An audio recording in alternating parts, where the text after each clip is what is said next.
नमस्कार मित्रांनो. आपल्याला प्रेझेंटेशन्समध्ये बऱ्याच वेळा वेगवेगळे छान व्हिज्युअल्स वापरावे लागतात. मग त्यासाठी आपण कॅनव्हा वापरतो, फोटोशॉप वापरतो किंवा इतर काही जे ग्राफिक्स टूल्स आहेत हे वापरतो. आता ही टूल्स वापरण्यासाठी थोडं का होईना ग्राफिक्सचं ज्ञान असणं आवश्यकता आहे. कॅनव्हासाठी ते कमी आहे, फोटोशॉप किंवा इतर जे कोरल ड्रॉ किंवा इलुस्ट्रेटर जे असे टूल्स आहेत त्यासाठी नक्कीच ते ज्ञान जास्त आहे. म्हणूनच आज मी तुम्हाला एक एआय टूल दाखवणार आहे जे फ्री टू यूज आहे. त्याच्यातनं तुम्ही खूप छान इन्फोग्राफिक्स बनवू शकता आणि या टूलचं नाव आहे नॅपकिन. आणि याची लिंक आहे napkin.ai. सो इथं मी आता napkin.ai वर आलेलो आहे आणि इथं मी काय करतो, गेट नॅपकिन फ्रीला क्लिक करतो आणि इथं मी माझा आता गुगलचं अकाउंट इथं लॉग इन आहे ऑलरेडी. मी साइन इन विथ गुगल करतो. आता या ठिकाणी मी माझं लॉग इन झालेलं आहे आणि आता नॅपकिन माझ्याकडं ओपन होईल. सो इथं हे एक अनटायटल्ड डॉक्युमेंट माझ्या पुढे आलेलं आहे. जर तुमच्याकडे हे डॉक्युमेंट ओपन झालेलं नसेल तर तुम्ही काय करू शकता, इथं न्यू नॅपकिनला क्लिक करून इथं ब्लँक नॅपकिन असं घेऊ शकता. आता मला एखादं डायग्राम बनवायची आहे. आता ती डायग्राम कशी आहे, तर लेट्स से आपण डिफरंट डिफरंट टाइप जे आहेत एआय मॉडेल्सचे, ह्याचं मला काही ग्राफिकल रिप्रेझेंटेशन दाखवायचंय. तुम्ही तुमच्या इंडस्ट्रीमधलं काही वेगवेगळे तुम्हाला graphs, flow chart, tree diagram दाखवायचे असतील त्यानुसार तुम्ही ते कंटेंट करू शकता. तर ते कंटेंट करण्यासाठी मी अर्थातच चॅट जीपीटीचा वापर करणार आहे. सो चॅट जीपीटी मध्ये येऊन मी इथं टाईप करतो की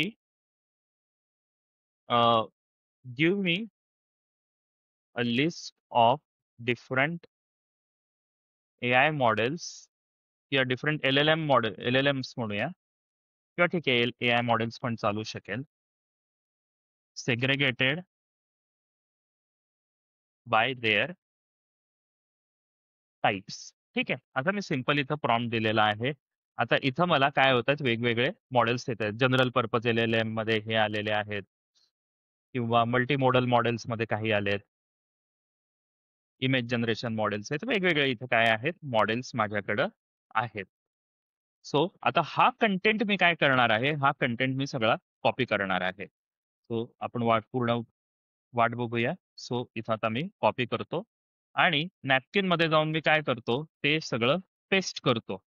आता मला लेट्स से या सगळ्याचा काहीतरी मला एक इन्फोग्राफिक बनवायचं आहे. सो मी इथं काय करेन, हे सगळं कंटेंट सिलेक्ट करेन. कंट्रोल ए किंवा तुम्ही मॅकवर असाल तर कमांड ए, विंडोजवर असाल तर विंडोज किंवा लिनक्सवर असाल तर कंट्रोल ए दाबून तुम्ही काय करू शकता, सगळं सिलेक्ट करू शकता. सिलेक्ट केल्यावरती ना इथं लेफ्ट साईडला तुम्हाला हे एक बटन दिसत असेल बघा, जनरेट व्हिज्युअल्स. या जनरेट व्हिज्युअल्स बटनला जर तुम्ही क्लिक केलं तर आता ह्या सगळ्या अख्ख्या कंटेंटचा ना तो एक काय करेल, इमेज आपल्याला बनवेल. सो इथं त्याने बघा, इथे एक मोठं असं त्याने मॉडेल बनवलं आहे, मोठं एक इन्फोग्राफिक बनवलंय आणि त्याचे वेगवेगळे टाइप्स आहेत बघा. सो हे एक आहे. आता हे काय केलं माहितीये का त्याने, हे लँडस्केप वर त्याने अख्खं एक केलं. कारण मी खूप मोठी काय केली होती, खूप मोठा कंटेंट निवडला होता. त्यामुळे नक्की त्याला कळालं नाही की नक्की कशाच्या अंडर मला इन्फोग्राफिक्स बनवायचं आहे. सो तरी एक आपण आता इन्फोग्राफिक्स बनवूया. सो लेट्स से हे बघा, इथं त्याने टेबल पण आपल्याला एक बनवून दिलंय. सो हे बघा, मला या टाईपची ट्री डायग्राम हवी आहे किंवा या टाईपची बघा, हा ही जास्त बेटर आहे की ज्याचं एआय मॉडेल मध्ये आहे आणि त्याचे वेगवेगळे टाइप्स मला साईडला दाखवतोय. सो ही ज्यावेळी मी सिलेक्ट करतो ते ह्याच्यामध्ये मला मल्टिपल स्टाईल्स अजून मिळतात. सो इथं जर मी स्टाईल्सला क्लिक केलं तर मला वेगवेगळ्या आता स्टाईल्स मिळतात बघा, ज्या कलरफुल आहेत जास्त. सो मला कुठली स्टाईल हवी आहे त्यानुसार मी काय करू शकतो, स्टाईल निवडू शकतो. आय थिंक मला ही स्टाईल आवडली आहे, सो मी ही स्टाईल निवडतो आणि इथं माझं इन्फोग्राफिक हे डायरेक्टली या ठिकाणी बनून गेलेलं आहे. आता हे इन्फोग्राफिक मी काय करू शकतो, डायरेक्टली मी डाउनलोड करू शकतो. सो इथं एक्सपोर्टचं बटन आहे, ज्याला मी क्लिक केली तर फ्री व्हर्जन मध्ये मी पीएनजी मध्ये डाउनलोड करू शकतो कितीही वेळा. एसव्हीजी मी महिन्याला 3च करू शकतो, पीपीटी मी महिन्याला 3च करू शकतो आणि पीडीएफ पण मी कितीही करू शकतो. आता हे डाउनलोड केल्यावरती तुम्हाला लाईट मोडमध्ये हवंय, डार्क मोडमध्ये हवंय, बॅकग्राऊंड ऑन हवी आहे, ऑफ हवी आहे, रिझोल्युशन 1x 2x 3x किती हवंय ते तुम्ही निवडू शकता आणि तुम्ही हे डाउनलोड केलं की तुम्हाला त्याची एक डाउनलोडेड फाईल मिळेल.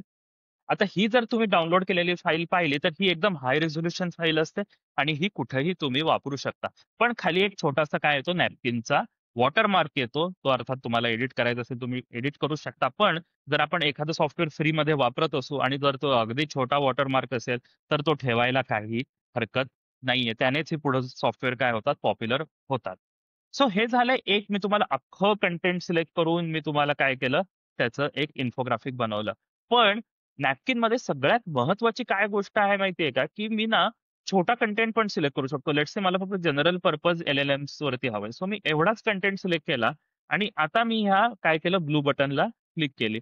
तर आता काय करेल माहितीये का तो, आता फक्त तेवढ्याचंच तो मला कंटेंट बनवून देईल. तेवढ्याचंच मला तो काय करेल, इन्फोग्राफिक्स बनवून देईल.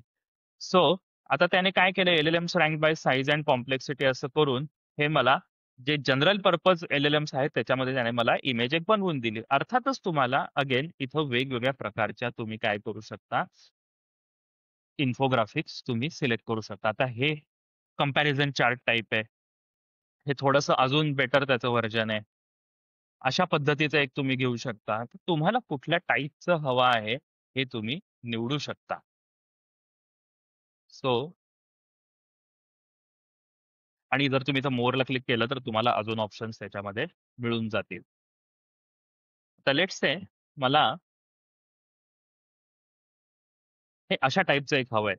हा माइंड मॅप आहे साधारण किंवा एक ट्री डायग्राम तुम्ही म्हणू शकता. हे मी सिलेक्ट करतो. ह्याच्यामध्ये कुठली स्टाईल हवी आहे मला, ती मी निवडू शकतो. So let's say me he style निवडली आणि परत मी हे काय करू शकतो, डाउनलोड करू शकतो. सो तुम्हाला जेवढं टेक्स्ट हवंय तेवढंच सिलेक्ट करा आणि त्याची तुम्ही काय करू शकता, इन्फोग्राफिक बनवू शकता. हे इन्फोग्राफिक तुम्ही तुमच्या प्रेझेंटेशनमध्ये वापरू शकता, कॅनव्हामध्ये वापरू शकता. तुम्ही इतर कुठल्या इमेज एडिटिंग टूल्समध्ये तुम्ही वापरू शकता आणि हे पूर्णपणे वापरायला फ्री आहे. त्यामुळे नॅपकिनचा वापर जरूर करा.